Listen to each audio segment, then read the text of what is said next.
بسم اللہ الرحمن الرحیم۔ آج کے اس ویڈیو میں انشاءاللہ سورہ نساء آیت نمبر 34 کی کچھ حصے کی تلاوت، ترجمہ اور تفسیر سننے کی سعادت حاصل کریں گے، جس میں انشاءاللہ یہ سیکھنے کی کوشش کریں گے کہ نافرمان بیوی کو کس طرح سمجھایا جائے۔ سب سے پہلے انشاءاللہ آیت کے حصے کی تلاوت سنیں گے، اس کے بعد اس کا ترجمہ اور اس کے بعد اس کی تفسیر سننے کی سعادت حاصل کریں گے۔ اعوذ باللہ من الشیطان الرجیم، بسم اللہ الرحمن الرحیم۔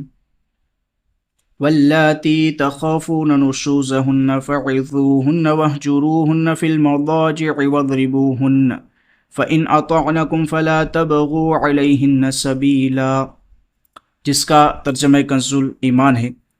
اور جن عورتوں کی نافرمانی کا تمہیں اندیشہ ہو تو انہیں سمجھاؤ اور ان سے الگ سو اور انہیں مارو، پھر اگر وہ تمہارے حکم میں آ جائے تو ان پر زیادتی کی کوئی راہ نہ چاہو۔ یہ آیت کا حصہ اور اس کا ترجمہ ہو گیا۔ اب یہاں پر اللہ پاک نے فرمایا کہ جن عورتوں کی نافرمانی کا تمہیں اندیشہ ہو تو انہیں سمجھاؤ۔ سب سے پہلے حکم ہے کہ انہیں سمجھاؤ۔ اب سمجھانے سے کیا مراد ہے، تو اس کی تفسیر میں مفتی قاسم صاحب فرماتے ہیں یعنی ان کو اپنی اطاعت کے فوائد بتاؤ، یعنی اگر تم شوہر کا کہا مانو گی تو تمہیں دنیا اور آخرت میں کیا کیا فائدے ہوگے، کیا فضیلتیں حاصل ہوگی، یہ اس کو سمجھاؤ۔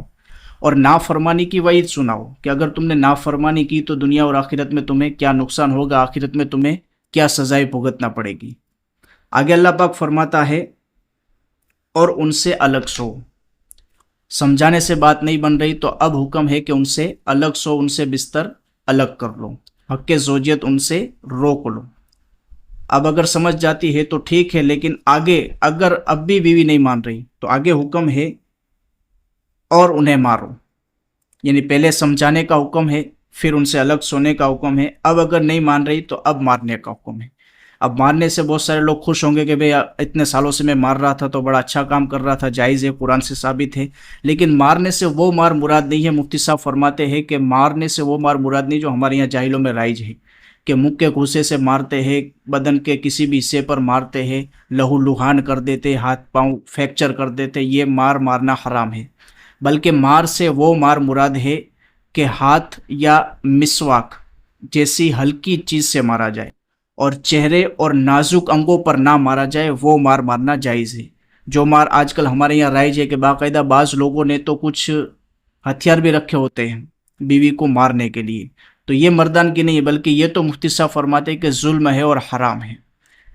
اب اس طرح کی مار مارنے کی اجازت ہے، لیکن کب؟ پہلے سمجھانے کا حکم ہے، پھر نہیں مانی تو ان سے بستر الگ کرنے کا حکم ہے، پھر بھی اگر نہیں مانی تو اب جا کر حکم ہے کہ ان کو مارو، لیکن وہ بھی کس سے؟ ہاتھ سے یا مسواک جیسی نازک چیز سے، اور نازک انگ پر بھی نہیں مارنا اور چہرے پر بھی نہیں مارنا، اور اتنی خطرناک مار بھی نہیں مارنا کہ اس کے جسم پر نشانات پڑ جائے، ہاتھ پاؤں فریکچر پڑ جائے، لہو لہان ہو جائے، اس طرح کی مار مارنا یہ حرام ہے۔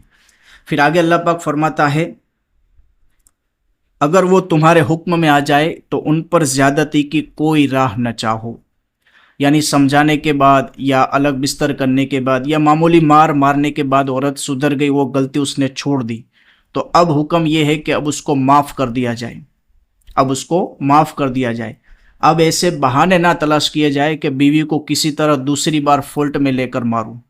کچھ لوگوں کو دیکھا گیا ہے، بعض لوگوں نے بتایا بھی ہے کہ بھی فلاں شخص اس طرح سے کرتا ہے کہ بھی سالوں پہلے عورت سے یہ غلطی ہوئی تھی، یہ غلطی کی سزا اب بھی اس کو کسی نہ کسی طریقے سے قصور میں لا کر وہ اس کو مارتا رہتا ہے۔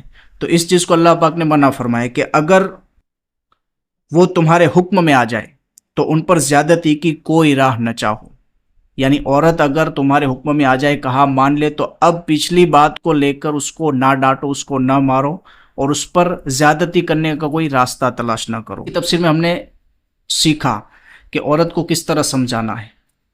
سب سے پہلے تو سمجھانا ہے، اپنی اطاعت کی فضیلت سمجھانی ہے اور اپنی نافرمانی کی وعید سمجھانی ہے کہ اگر اطاعت کی تو یہ فائدہ ہوگا، نافرمانی کی تو یہ نقصان تجھے اٹھانا پڑے گا۔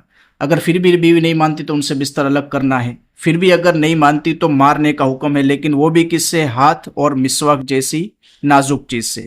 چہرے پر نہیں ماننا، نازک انگوں پر نہیں ماننا، اور وہ مار جو ہمارے یہاں رائج ہے، بہت سارے جاہل مارتے رہتے ہیں، وہ بھی ناجائز و حرام ہے کہ جس سے ہاتھ پاؤں لہو لہان کر دیتے ہیں، فریکچر کر دیتے ہیں۔ تو اس طرح کی مار جائز نہیں ہے۔ پھر اگر عورت سدھر گئی تو آگے اللہ پاک نے فرمایا کہ ان پر زیادتی کی کوئی راہ نہ چاہو، کہ اگر عورت سدھر گئی، اس نے اپنی غلطی چھوڑ دی، اب اس رستے پر پھر سے نہیں جا رہی، وہ کام پھر سے نہیں کر رہی، تو اب حکم یہ ہے کہ اس کو معاف کر دو، اب اس پر زیادتی کی کوئی راہ نہ چاہو۔ اللہ پاک ہمیں عمل کی توفیق عطا فرمائے۔